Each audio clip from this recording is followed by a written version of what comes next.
1993, the world's most feared drug lord was gunned down on a rooftop in Medellin. That image, his body lying across the tiles, became known as the last photo of Pablo Escobar. But what most people don't know is that there was another one, his last photograph alive. Between escapes, hideouts, and phone calls that left no trace, Pablo tried to flee from the relentless hunt of authorities and enemies alike. That's when the image that many call his last living photo appears.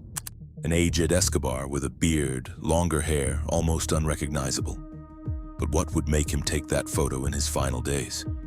Escobar had been waging an open war against the state since the beginning of his downfall. At the same time, within the Medellin cartel, the murders of Gerardo Kiko Moncada and Fernando El Negro Galeano inside La Catedral prison unleashed a brutal internal war against Pablo Escobar. The motives were rooted in money and loyalty. Pablo had raised the vacuna, the monthly fee he demanded from cartel members to allow them to ship cocaine out of Medellin, and Moncada and Galeano refused to pay. There was also talk of around $6,000 from a deal whose share never reached him. And coincidentally, it was later discovered that they had a hidden drug money stash worth between $20 and $23 million, which Pablo also knew nothing about. Despite keeping that fortune secret from the cartel's boss, they refused to pay the increased vacuna. For Escobar, that was betrayal. After summoning them for a confrontation at La Catedral, he ordered their execution that very same day.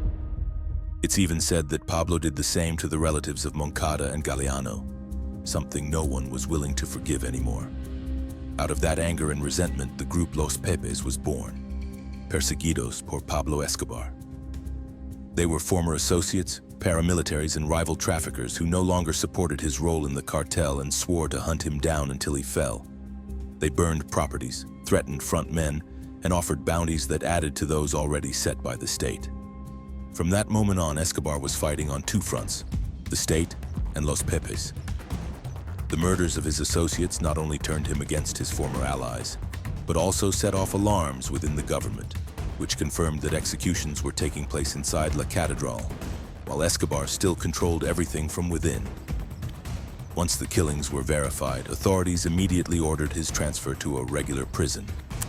During the operation, Pablo used the control he still had over the facility to escape, returning to the underground and becoming the most wanted man in the world. In the middle of the human manhunt he was living through and wanting to be with his family, Escobar hid in his second-to-last hideout, La Casa Azul. It got its name because Escobar had the house painted light blue, his favorite color since childhood. According to testimonies from his widow and son, that shade was a kind of personal charm for him, a color he associated with calm and a protective superstition, something he knew he needed. Pablo Escobar hid there with his family, his wife Victoria and their children Juan Pablo and Manuela. By that time, he no longer had the security entourage that had always surrounded him. Ever since he became a fugitive, no one wanted to protect him anymore. Everyone knew it was practically a suicide mission. As his story goes, in the final days before his death, Pablo was almost completely alone.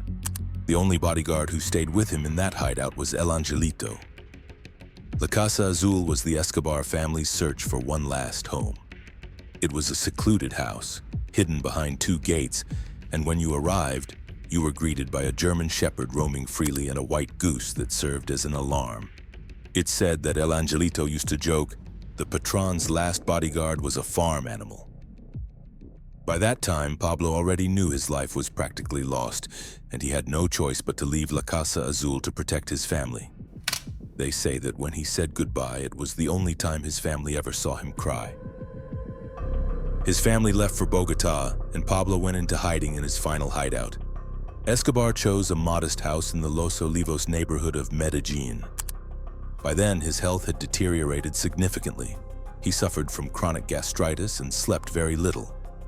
His communication was extremely limited, and as a means of transport in case he ever needed to leave, a taxi was found in the garage, mainly used by his last bodyguard, Álvaro de Jesús Agudelo, alias El Limón, who ran errands and was responsible for protecting him in case of an attack.